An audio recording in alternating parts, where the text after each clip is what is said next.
Lorsqu'une ruche est saine, elle fonctionne sans difficulté, tel un organisme parfait. Au centre de toute l'activité, la reine. Véritable machine à pondre, elle est esclave de son devoir, puisqu'elle pond jusqu'à 2500 œufs par jour, soit pas moins de 2 millions dans toute son existence. Les ouvrières sont toutes des femelles et constituent le gros de la colonie. Dans une ruche ordinaire de 30 000 abeilles, on ne dénombre qu'une centaine de mâles, appelés faux-bourdons.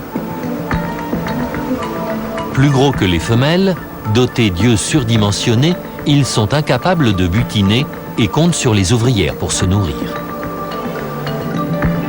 Le précieux travail qu'accomplissent les abeilles leur est cependant fatal. En été, les ouvrières ne vivent qu'environ 30 jours après s'être littéralement tuées à la tâche. Pourtant, la population de la ruche se maintient constamment grâce aux nouvelles générations, prêtes à travailler dès leur éclosion.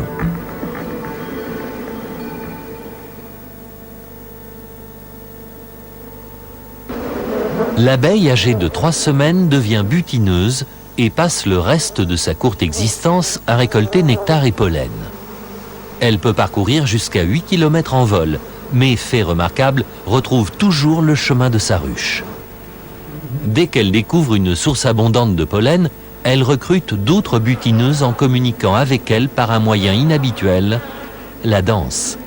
Elle prévient les autres abeilles de la présence de nourriture dans telle ou telle direction à tant de kilomètres de la ruche. Et elle traduit cet itinéraire dans un langage à base de mouvements et de sons.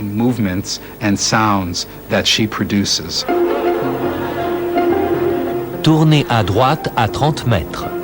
Prendre à gauche à 15 mètres. La danse frétillante est un langage symbolique comme seuls les humains et les primates inférieurs en utilisent. Rien ne ressemble au langage dansé des abeilles.